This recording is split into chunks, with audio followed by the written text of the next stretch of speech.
রমজান শেষে মুসলমানদের সবচেয়ে বড় উৎসব পবিত্র ঈদুল ফিতর।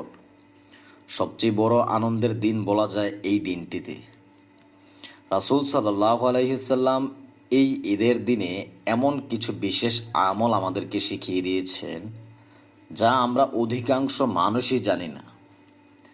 জীবনের প্রত্যেকটা ক্ষেত্রেই নবীর সুন্নত রয়েছে, আর আপনি যদি এই মহিমান্বিত দিনে এই সুন্নতগুলো পালন না করেন, আপনার জন্য ঈদুল ফিতরটা শুধু ঈদুল ফিতরই, আল্লাহর জন্য অথবা নবীর সুন্নতের তরিকা অনুযায়ী আর হলো না। চলুন আমরা আজকে এই আমলগুলো কি কি এইগুলো ইনশাআল্লাহ শিখব। আপনার কাছে আমার বিনীতভাবে অনুরোধ রাখব, অনেকেই জানে না এই ঈদুল ফিতরের দিনের এই আমলগুলো। মিনিমাম 15 থেকে 20 জনকে শেয়ার দিয়ে তাদেরকেও শেখার ব্যবস্থা করে দিবেন। ইনশাআল্লাহ তাদের সমপরিমাণ সওয়াব আপনি পাবেন। প্রথমে গোসল করা এবং পবিত্রতা অর্জন করা। ঈদের নামাজের জন্য গোসল করা ও মেসওয়াক করা সুন্নত। হাদিস শরীফে বর্ণিত আছে, ইবনু আব্বাস রাদিয়াল্লাহু তাআলা হতে বর্ণিত, রাসূল সাল্লাল্লাহু আলাইহি ওয়াসাল্লাম ঈদুল ফিতর ও ঈদুল আজহার দিন গোসল করতেন। বুখারী শরীফের 1/130 নম্বর হাদিস। আবদুল্লাহ ইবনে ওমর রাদিয়াল্লাহু তাআলা ঈদের দিন ঈদগাহে যাওয়ার পূর্বে গোসল করতেন। আলবানী রহমতুল্লাহ আলাই ইরওয়াইউল গালিল নামক গ্রন্থে ফারিয়াবি সাঈদ ইবনুল মুসাইব রাদিয়াল্লাহু তাআলা থেকে বর্ণনা করেন, তিনি বলেন, ঈদুল ফিতরের দিন 3টি সুন্নাত। 1 নম্বরে হেঁটে ঈদগাহ গমন করবে, 2 নম্বরে ঈদগাহে যাওয়ার পূর্বে কোনো কিছু খাওয়া, 3 নম্বরে গোসল করা। দ্বিতীয় নম্বর যেই আমলটা আপনি করবেন, সুন্দর ও উত্তম পোশাক পরিধান করা।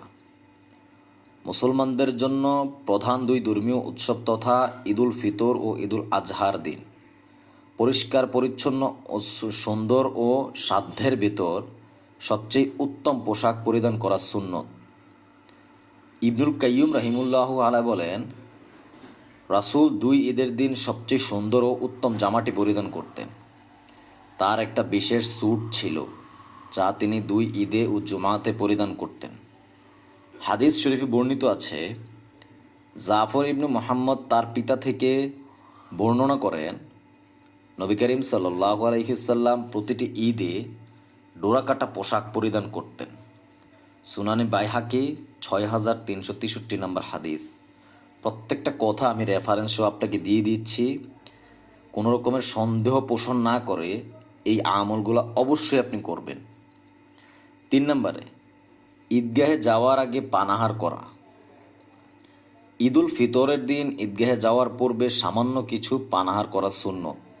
তবে ঈদুল আজহার দিন পানাহার ব্যতীত ঈদগাহে গমন করা ও নামাজের পর নিজের কোরবানির গোশত দিয়ে প্রথম খাবার গ্রহণ করা সুন্নত।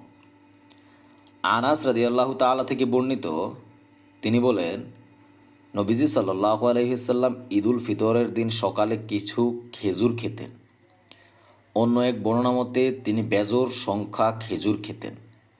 বুখারী শরীফের 953 নম্বর হাদিস। আমি আমার প্রিয় মা বোনদেরকে বলবো, আপনি এই কথাগুলো আপনার ছেলে, বাবা এবং আপনার স্বামীকে অবশ্যই শোনাবেন। প্রয়োজনে তাদেরকে এই ভিডিওটা শেয়ার করে দেখার সুযোগ করে দেবেন। তারপরে ঈদগাহে যাতায়াতের সময় তাকবীর বলা। ঈদের দিন বেশি বেশি তাকবীর পাঠ করে আল্লাহকে ডাকার মধ্যেই প্রকৃত আনন্দ। তাই ঈদগাহে যাতায়াতের সময় ঈদুল ফিতরের দিন তুলনামূলক নিম্নস্বরে তাকবীর বলা আর ঈদুল আজহার দিন উচ্চস্বরে তাকবীর পাঠ করা সুন্নত। পবিত্র কোরআনে আল্লাহ তাআলা ইরশাদ করেন, যাতে তোমরা গণনা পূরণ করো এবং তোমাদের হেদায়েত দান করার দরুন আল্লাহ তাআলার মহত্ব বর্ণনা করো, যাতে তোমরা কৃতজ্ঞতা স্বীকার করো। সূরা বাকারার 185 নম্বর আয়াত। জোহরি থেকে বর্ণিত আছে যে নবীজি সাল্লাল্লাহু আলাইহি সাল্লাম ঈদের দিন তাকবীর পাঠ করতে করতে ঈদগাহের দিকে গমন করতেন এবং নামাজ পড়া অবধি ও তাকবীর অব্যাহত রাখতেন। নামাজ শেষ হলে তাকবীর পাঠ করে বন্ধ করে ফেলতেন। তারপরে যে আমলটা বলবো এইটা একটু মনোযোগ দিয়ে শোনেন। ঈদগাহে আসা যাওয়ার রাস্তা পরিবর্তন করা। দেখেন, আমরা অনেকেই এই আমলগুলো কিন্তু জানি না, কিন্তু এই আমলগুলোর কথা হাদিসে এসেছে, আমি রেফারেন্স সহ আপনাকে বলে দিচ্ছি। ঈদগাহে যাতায়াতের রাস্তা পরিবর্তন করা সুন্নত। যাওয়ার সময় এক রাস্তা দিয়ে গমন করা আর আসার সময় অন্য রাস্তা ব্যবহার করা সুন্নত। জাবের ইবনে আবদুল্লাহ রাদিয়াল্লাহু তাআলা থেকে বর্ণিত, তিনি বলেন, নবীজি সাল্লাল্লাহু আলাইহি সাল্লাম ঈদের দিন ঈদগাহে আসা যাওয়ার রাস্তা পরিবর্তন করতেন। বুখারী শরীফের 986 নম্বর হাদিস। তারপরে হেঁটে ঈদগাহে গমন করা। কোনো ধরনের অপারগতা না থাকলে হেঁটে ঈদগাহে গমন করা সুন্নত। ইবনে ওমর রাদিয়াল্লাহু তাআলা বর্ণনা করেন, রাসূল সাল্লাল্লাহু আলাইহি সাল্লাম হেঁটে ঈদগাহে গমন করতেন এবং ঈদগাহ থেকে হেঁটে প্রত্যাবর্তন করতেন। তিরমিজি শরীফের 1295 নম্বর হাদিস। ঈদগাহে যেতে শিশুদের সঙ্গে নেওয়া, এই বিষয়ে আমি একটু আপনাকে পরিষ্কার করতে চাই হাদিসের মাধ্যমে। আবদুল্লাহ ইবনে ওমর রাদিয়াল্লাহু তাআলা হতে বর্ণিত, রাসূল সাল্লাল্লাহু আলাইহি সাল্লাম 2 ঈদের দিন ঈদগাহে যাওয়ার সময় ফজল ইবনে আব্বাস, আবদুল্লাহ ইবনে আব্বাস, আব্বাস, আলী, জাফর, হাসান, হোসাইন, ওসামা ইবনে জায়েদ, জায়েদ ইবনু হারিসা, আইমান ইবনু আইমান রাদিয়াল্লাহু তাআলাকে সঙ্গে নিয়ে উচ্চস্বরে তাকবীর ও তাহলিল পাঠ করতে করতে বের হতেন।